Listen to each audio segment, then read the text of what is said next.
So hi all, இன்னைக்கு exercise 2.9ல fifth subdivision பார்க்க போகிறோம். ஆனால் தேர்ட் சப்டிவிஷன் பார்த்தோம் இல்லையா, அதே மாதிரி தான் சாமி இதுவும். சரியா? அதே போல தான் இதுவும். இப்போ இங்கே நல்லா கவனிங்க. இதை நான் என்ன பண்ணுறேன், பாதியில் இருக்க எனக்கு பேஸ்ல இருந்து வேணும். தயவு செஞ்சு தேர்ட் சப்டிவிஷன் பார்க்கலன்னா ஒரே தடவை தேர்ட் சப்டிவிஷன் மட்டும் பார்த்துட்டு வந்துருங்க இந்த சம்முக்கு. ஓகேவா? ஸோ இப்போ இதை எப்படி பண்ணலாம்? 6ல இருந்து ஸ்டார்ட் ஆகுது. ஸோ இப்படி ஆகக்கூடாது. 1ல இருந்து தான் எனக்கு ஸ்டார்ட் ஆகணும். ஸோ அப்போ நான் இதை என்ன பண்ண போறேன், 1 ஸ்கொயர் 2 ஸ்கொயர் இப்படியே போச்சு அப்படின்னா 21 ஸ்கொயர் வரைக்கும் எடுத்துக்கிட்டு 21 ஸ்கொயர் வரைக்கும் 1ல இருந்து 21 ஸ்கொயர்ல இருந்து எடுத்துக்கிட்டு எனக்கு இப்போ இங்க 6 இருக்கு. ஆமாவா? 6 இருக்கு. அப்போ 5 ஸ்கொயர் வரைக்கும் மைனஸ் பண்ணிட போறேன். 5 ஸ்கொயர் வரைக்கும் மைனஸ் பண்ணிட போறேன். அப்ப எனக்கு மிச்சம் என்ன கிடைக்கும், 6 ஸ்கொயர் பிளஸ் 7 ஸ்கொயர் 21 ஸ்கொயர் கிடைச்சிருமா? கிடைச்சிருமா? அதாவது இது சம்மா எப்படி போட போறேன் நல்லா கவனிங்க. 1 ஸ்கொயர் பிளஸ் 2 ஸ்கொயர் இப்படியே போச்சு அப்படின்ட்டுனா லாஸ்ட் 21 ஸ்கொயர் வரைக்கும் எடுத்துக்க போறேன்.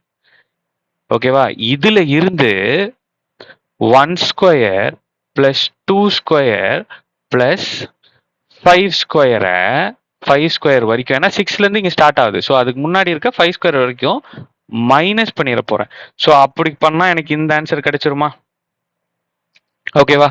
எனக்கு இதுக்கு தான் டைரக்டா ஃபார்முலா இல்ல, பட் இதுக்கு இப்படி கன்வெர்ட் பண்ணிட்டேன்னா எனக்கு ஃபார்முலா இருக்கு. என்ன formula? n into n plus 1 into 2n plus 1 divided by 6. ஆமாவா? ஏன்னா நேச்சுரல் நம்பர் ஸ்கொயர்ல இருக்கு, அதை சம் பண்ணணும். ஸோ அப்போ n அப்படின்றது இந்த லாஸ்ட் டேர்ம். ஸோ அப்போ n is equal to 21 minus இங்கே அதே formula n into n plus 1 into 2n plus 1 divided by 6. So அப்போ என்னோட ஃபார்முலா என்னோட வேல்யூ 5. கிளியரா இருக்கா?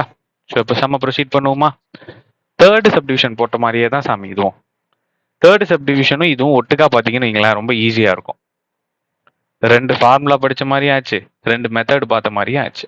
சரி, 21 into 21 plus 1 into 2 into 21 plus 1 divided by 6 minus 5 into 5 plus 1 into 2 into 5 plus 1 whole divided by 6. ரைட்டா?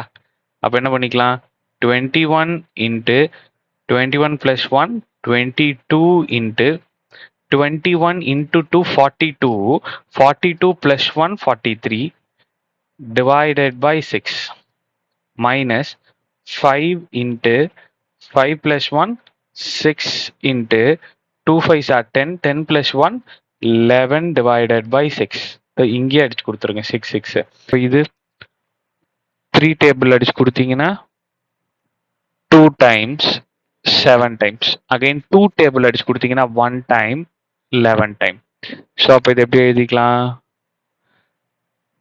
77 into 43 ஒரு செட்டு. அதாவது 11 into 7 77 into 43 ஒரு செட்டு. அகைன் இங்க 55. ஸோ இப்போ மல்டிப்ளை பண்ணிடலாமா? 43 இன்டூ 77. 7 3s are 21, மிச்சம் 2. 7 4s are 28 30. ஸோ அகைன் இதுவும் அதே தான் வரும். ஸோ அப்போ 3311. ஓகேவா? ஸோ இப்போ இந்த 3311ல 55 போச்சு அப்படின்ட்டுன்னா 6 டைம்ஸ் 5 2 3. ஓகே? ஸோ அப்போ என்னோட ஆன்சர் என்ன, 3256 தான் என்னோட ஆன்சர். ரைட்டா கண்ணா? கிளியரா இருக்கா? ஸோ இதுவும் தேர்ட் சம்மும் ஒரே போல, பட் ஃபார்முலா வேற. சரியா கண்ணா? கிளியரா பாருங்க. தேங்க்யூ. நெக்ஸ்ட் சம் பார்ப்போம்.